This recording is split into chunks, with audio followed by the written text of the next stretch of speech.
Hello, and welcome to another episode of Malone Bailey's official podcast, Everybody Counts. Thanks so much for tuning in today. I'm Caroline Rosen, the marketing manager here at Malone Bailey. Our podcast, Everybody Counts, features various perspectives on a variety of topics.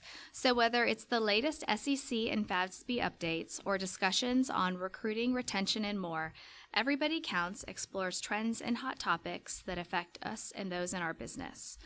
Tune in to hear from partners and staff alike. The conversation is versatile and everybody's input counts. Today's conversation is very interesting, and I'm delighted to be joined by Alan Delaney, an audit partner, Tony Delm, an audit staff, and Rex Rhodes, who is also an audit staff. Welcome, guys.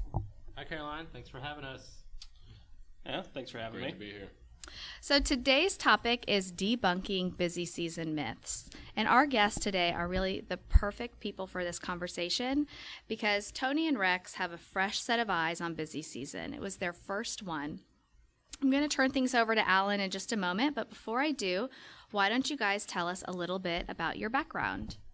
Good. Thanks, Caroline. So, as you said, I'm an audit partner at Malone Bailey, mostly in charge of quality control, training, and mentoring. As far as clients and industries, I have a wide variety of experience, mostly things like oil and gas, construction, and manufacturing. As far as the school that I attended here, I went here actually, the great city of Houston, at the University of Houston, go Cougs. And where I'm from, I was a Navy brat of sorts. I was born near a military base in the Philippines and immigrated to the U.S. at around 2, and I've grown up in Houston and Pasadena and Pearland ever since. So I have about 20 years or so in public accounting. 2 of those were at a larger firm. Where also at one of those firms, I was able to do 2 years stint in Africa, living there with my young family. Very cool. Yes, it was an interesting experience, to say the least. I was also a regulator at one point, working with the PCAOB, so I've seen the other side of the fence, so to speak. And then last 6 years I've been here at Malone Bailey, and it's been a good time. During the non-busy times, I like to spend time with my family, my wife Michelle and my 4 girls, Lauren, Jordan, Morgan, and Aislinn. We also have a menagerie at home of 2 cats, 2 bunnies, and 2 new puppies. Keep us awake. Never a dull moment in the Delaney house. No, and they keep us awake all night. And as far as extracurriculars, I just recently got a black belt in Taekwondo with my 2 eldest, Lauren and Jordan. So we spent 3 or 4 years working to that goal. And then on other occasions, I like to snowboard with the family. Great. Thanks, Alan. We'll turn it over to you, Rex. So, as mentioned before, I'm a staff here at Malone Bailey. I graduated from Sam Houston State University and started here in September of 2016. Before Malone Bailey, I was an internal controls manager at JP Morgan Chase for 3 years. And I'm a very avid outdoors person, so on the weekends, and you can usually catch me camping out by a lake or hanging out with my dogs. Nice. And I'm also in audit staff starting here in 2016 September. Prior to this, I was a stock analyst. Clients I typically work on are a lot of the operating companies like manufacturers of pipes or coffee or you name it. School I went to was Texas A&M, go Aggies, whoop. And I'm originally from the Houston area. Extracurriculars, I'm an avid indoors man. So that about sums it up. All right. Well, so we're 4 Houstonians sitting around talking about busy season. Thanks for that intro, guys. You're so accomplished, and I'm really excited to hear what you have to say about busy season in just a moment. I think that for those about to graduate and enter the professional world, this topic is one to really pay attention to. Everyone's so curious about busy season and what it's like. There are so many misconceptions out there about busy season and the profession as a whole. There's a great resource out there for CPA firms. It's Rosenberg Associates. It's led by Mark Rosenberg. Be sure to check him out online. Mark puts out all kinds of great surveys, guides, and a plethora of other resources. He recently spoke to a group of 11 senior accounting majors from leading Illinois universities about perceptions they have about the accounting profession. So it was really interesting. He gave them a pop quiz, and one of the questions was, how many total work hours a year do you think a typical staff person at a CPA firm works? What do you guys think their answer was? I'm just curious. So I would have to guess 2,500 hours. 2,500? Sounds about right. All right, Alan, what's your guess, Tony? So I'm going to play by Price is Right rules and 2501. Okay. Let me guess, 2,502? Let's go with 2,700. 2,700. All right, well, their response was 2,600, and that's almost 20% higher than the actual of just over 2,200. This response illustrates a common misperception out there about CPA firms. According to Mr. Rosenberg's post online about this finding, quote, the CPA firm industry is stuck with an undeserved reputation as sweatshops. College graduates think that staff at CPA firms work crazy long hours, but it's nowhere near 2,600. CPA firms need to debunk this notion with the professors and the students. 160 hours of overtime is as normal as can be for any ambitious young professional, not just accountants, end quote. So with this in mind, let's hone in on busy season today. It's what so many accounting graduates want to know more about, and we're going to offer them a little sneak peek. Alan is going to serve as today's moderator for the conversation. So Alan, I'm going to turn things over to you. All right. Thanks, Caroline. So today's conversation, I believe, is all about busy season. What is indeed fact and what is fiction?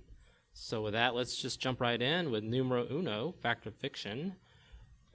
Guys, your supervisor is so busy, right, that you shouldn't ask them any questions at all. What do you think, Tony? There could be nothing more fictitious here. Your supervisor is always happy to answer questions. They always want to know what's going on. They don't want to be surprised to find out something went terribly wrong at the end of an audit. So always ask questions. Yeah, it's great to have a transparent environment, and so you should never hesitate to ask questions if you feel that maybe you have an issue that is disrupting the flow of the engagement, or if you have an issue that you feel is necessary to be brought up to that next level. Well, and then also there's you can always ask someone who isn't necessarily your direct supervisor, but on the same level, who's just not particularly on that engagement. Anyone's there to help you, really, when it comes down to it. Yeah, I really couldn't agree with you guys more. I think the big risk is just not asking questions. If you're not asking questions, then you're probably not doing the job right. And if you're ever nervous about that because of the whole busy question about your supervisor being too busy, then, just bundle those questions up, ask them all in groups at a time versus all throughout the day. Your supervisor is a person too, so talk to them about how they like your questions delivered in terms of how and when. Okay, I like those answers. Let's go on then to number 2, fact or fiction. Having adequate classroom discussion will prepare you fully for the busy season, full stop. Well, classroom training is there to provide a foundation for what you're going to encounter during the busy season. You have so many clients. They're all going to be different. They're going to have different issues. So having that foundation does help, but it doesn't prepare you completely for the busy season and what you're going to see. Yeah, I definitely agree with that. But, I mean, to be fair, if you don't have a foundation, you have nothing to stand on. So having a foundation is very important. Yeah, I think you guys are really doing well with that question because I can't agree more, and I have not much more to add except for, just remember the classroom does not give all the scenarios that are out there in the real world when you encounter what you encounter on the job. So the job is where you're going to get a lot of your learning. It's about on-the-job training, and that's where you'll get it. Good. I think we can move on to the next fact or fiction with that, number 3. So you'll be so busy during busy season that you won't have time to distress and stay healthy. What do you think, Tony? So this one's kind of true. It depends on how you take it. It is going to be busy because it's busy season, which means you're going to have more stress, and you're probably going to be a little bit less healthy than you'd otherwise be. But if you establish good habits beforehand, that's really what's key here. Yeah, I think that stress is just a part of the business. We all know what we're getting ourselves into whenever we started a public accounting firm. You're going to be working hours and things like that. But I think the main thing is just time management. Just figuring out what works for you and making time for yourself to de-stress. Yeah, I would just want to just jump on that word habit that you spoke about earlier, Tony. I just remember listening to a former great coach at U of H, Tom Herman, when he was on radio shows. He would speak about his players and building great habits during practice. And so, because he knew that those players would inevitably be in high stressful situations at the end of fourth quarter or end of halftime. So busy season is the same way. If you have these great habits coming into the busy season, you should be able to replicate them even when you're stressed. And when you do feel stressed or overburdened, I would suggest you speak out to your supervisor and mentor and talk to them about it, and they'll give you some great advice. It's all about doing your share of the work and not the lion's share of the work.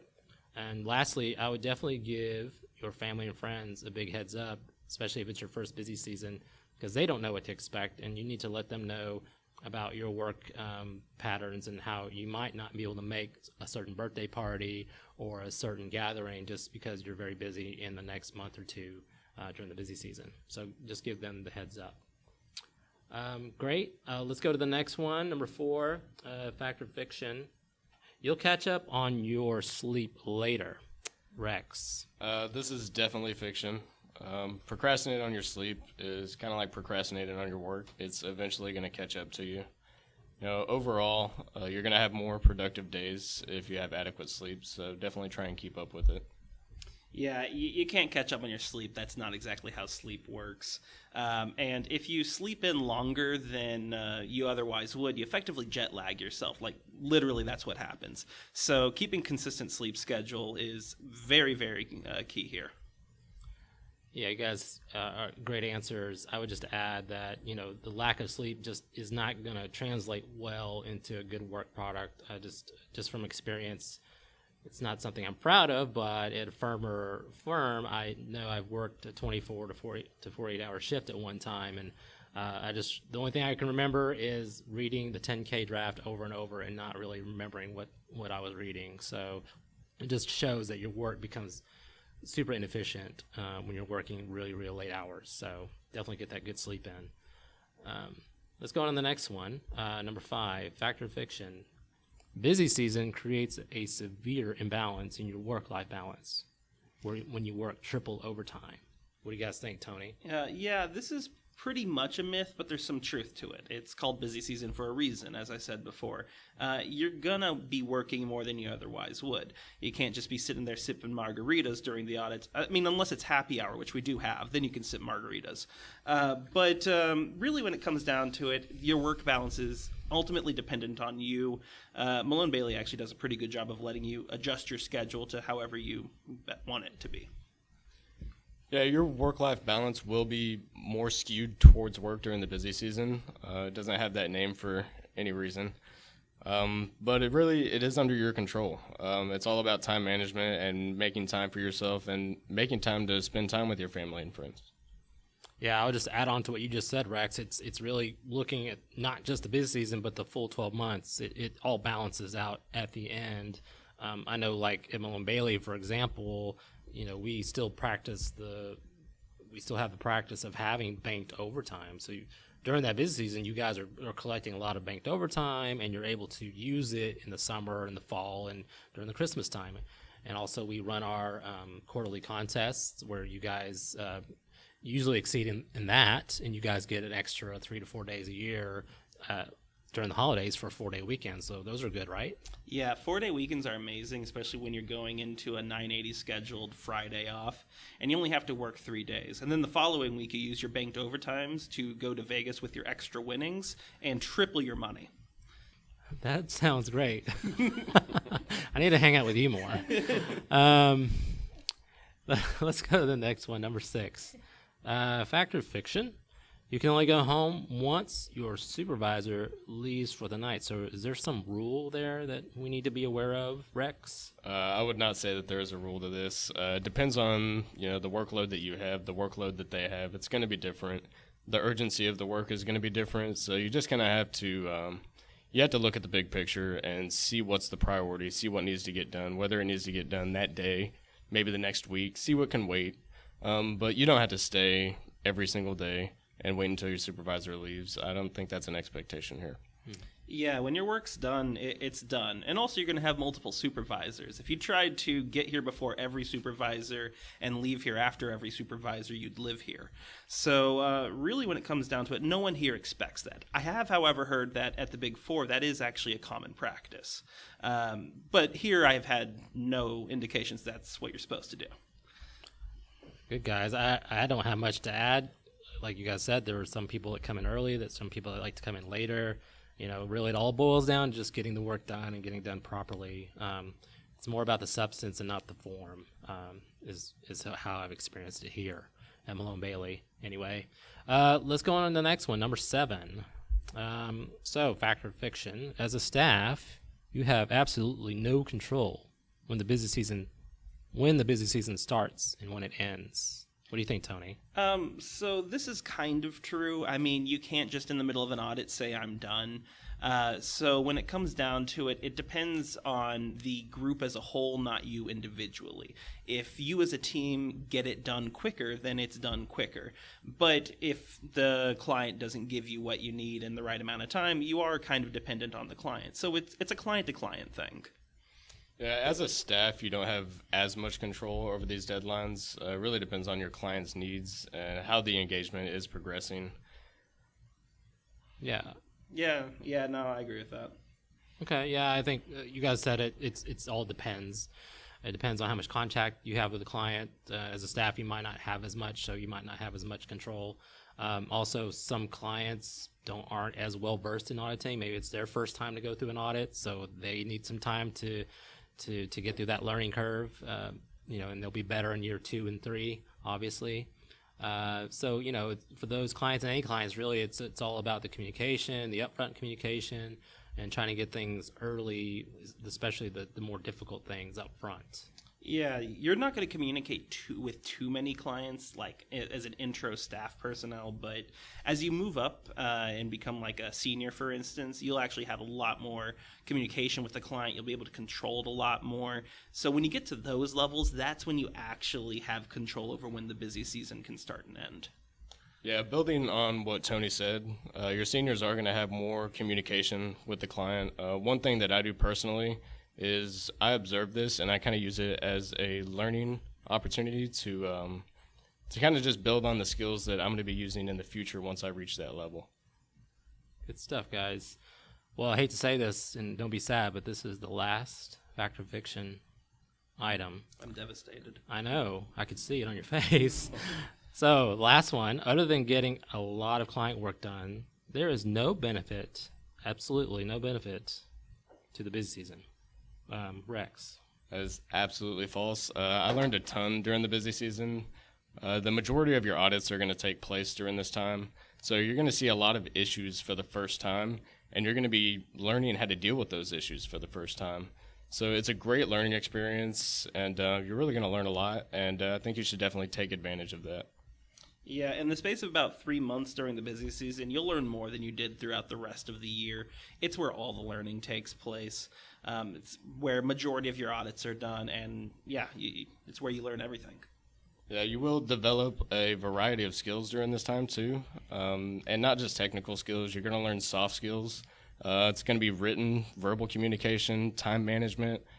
So really just try and soak all of that in as much as you can so you can use that in the future for your benefit. Oh, and don't forget money and vacation. That's good, too. Yeah, you earn all that overtime in either money or banked vacation or both. As I said, take it all to Vegas.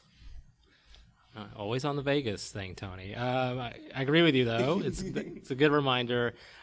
Just remember, it's all about that on-the-job training and learning opportunity. The busy is that supercharged version of on-the-job training and learning opportunity. It really should be called the busy learning season because it's what you're doing. You're busy learning your new skills and getting better and better each day, each week.